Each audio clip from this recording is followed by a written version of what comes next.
በሳምንት አንድ ጊዜ ብቻ በመጠቀም ፀጉር በፍጥነት የሚያሳድግ የፀጉር ውህድ ይዤላችሁ መጥቻለሁ። የዛሬ ውህድ ለህፃን ላዋቂ የሚሆን ነው።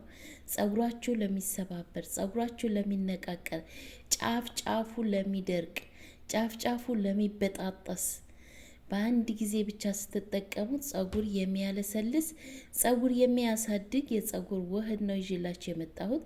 አሰላሙ አለይኩም ውድና የተከበራችሁ የሩዛ ጉራጌ ቻናል ቤተሰቦች እንዴት ናችሁ? ቤተሰቦቼ ዛሬ እንግዲህ በሚገርም ቪዲዮ ተገናኝተናል።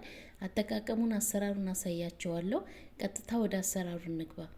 በመጀመሪያ ደረጃ የተጠቀምኩት ሩዝ ነው። ሩዝ 3 ማንኪያ 4 ማንኪያ ይበቃል።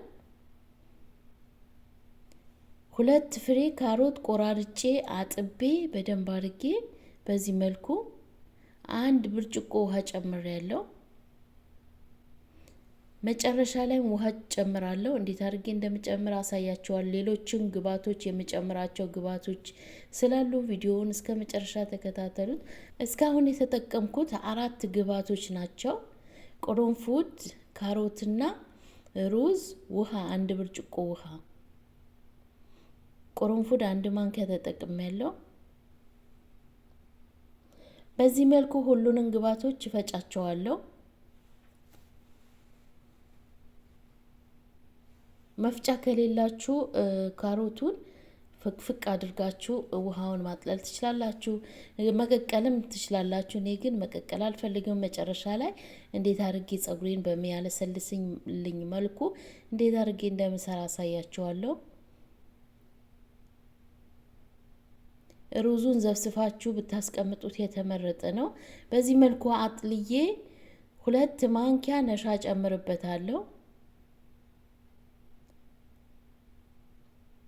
2 ማንኪያ ነሻ እንዳልኳችሁ ከቤታችሁ መጥፋት የሌለበት ነገር ነው። ከቤታችሁ ከማንም ሰው ቤት ነሻ መጥፋት የለበትም። በተለይ ህፃናት ላላችሁ ለህፃናቶች ልክ እንደ ኮንዲሽነር መጠቀም ትችላላችሁ። ምንም አይነት ሳይድ ኢፌክት የለውም። ምንም አይነት ጉዳት የለውም። ፀጉር አያሳክክም። የፀጉራችሁን ቆዳ ጽድት ነው የሚያደርግላችሁ። ነሻ የት ነው የሚገኘው ብላችሁ ሁላችሁም ጠይቃችሁኛል። ኢትዮጵያ ላላችሁ ሱፐር ማርኬት ውስጥ ሸቀጣ ሸቀጡ የሚሸጥበት ሱቅ ይገኛል፣ ሞልተዋል።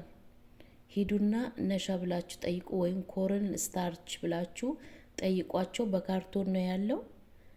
ብዙ ጊዜ ያሳይቻችኋለሁ ካርቶኑ። ቪዲዮውን እስከ መጨረሻ ስለማታዩ ነው ያላያችሁት። ይኸውላችሁ በዚህ መልኩ በእሳት ነሻይን 2 ማንኪያ ጨምሬ በእሳት ሰርቼዋለሁ። በቀጣይ ብዙ የምጨምራቸው ግብአቶች አሉ። በዋነኝነት ፀጉራችን የሚያለሰልስልን፣ ፀጉራችን የሚያሳድግልን ግብአት እጨምራለሁ። ቪዲዮውን እስከ መጨረሻ ተከታተሉት። ቪዲዮውን ከተመቻችሁ ላይክ ማድረጋችሁ አትርሱ። ላይክ አድርጉ። እንደዚህ አይነት ጥሩ ነገር ስሰራ እናንተ ደግሞ በላይክ አሳዩኝ። ያለፈ የፊት ማስክ የሰራሁላችሁ ብዙዎቻችሁ እያመሰገናችሁ ነው። ብዙዎቻችሁ ተጠቅማችሁ በውስጥ መስመር በተለይ ቴሌግራሜ ተጨናንቋል። በጣም ነው ማመሰግነው። እንደዚህ የምሰራቸውን ግብአቶች ሰርታችሁ ተጠቅማችሁ ውጤቱን ስለምትነግሩኝ ለእናንተ የሚጠቅም ነገር ነው ይዤላችሁ መመጣው። የዛሬው ደግሞ በተለየ መንገድ ታምረኛ የሆነ የፀጉር ውህድ ነው። የምሬ ነው ሙላችሁ ተቀብታችሁ ስታዩት ብቻ ነው የምታመሰግኑኝ። እንዳትረሱ። ልክ ስትቀቡት ነው ፀጉራችሁ ልስልስ የሚያደርግላችሁ። በተለይ ፀጉራችሁ ለስላሳ ለሆነ አትቀቡት፣ ባትቀቡት ይመረጣል። ፀጉራችሁ ለስላሳ ለሆነ ለምን በጣም ፀጉር ያለሰልሳል። ኮንዲሽነር በቃ አትግዙ። እንደዚህ አይነት ነገር በቤት ሙድ አትያዙ። አንዳንዶቻችሁ ይሄ ሊበላ ነው ወይ ምናምን የምትሉ ማለት ነው። በሚበላ ነገር ነው ሻምፖ የሚሰራ፣ ብዙ ነገር የፊት ሳሙና፣ የገላ ሳሙና የሚሰራ በሚበላ ነገር ነው። ሰርች አርጋችሁ እዩ ጎግል ላይ በምን እንደሚሰሩ።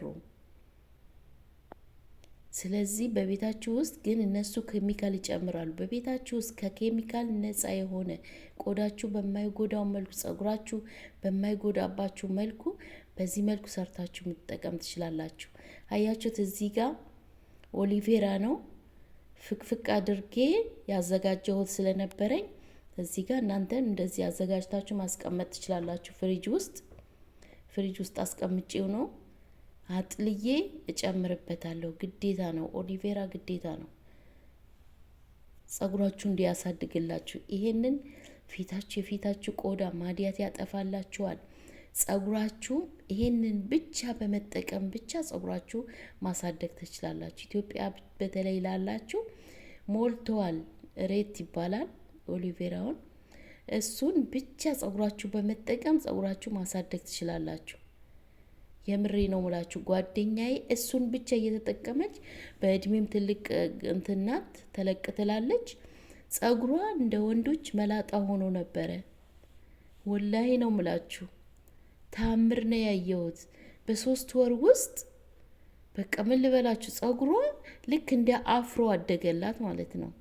መላጣ የነበረ ጸጉር። ትግስት ካላችሁ በየቀኑ ከተከታተላችሁት በየቀኑ ከተጠቀማችሁት በየቀኑ ነው እሷ የምትጠቀመው የነበረው።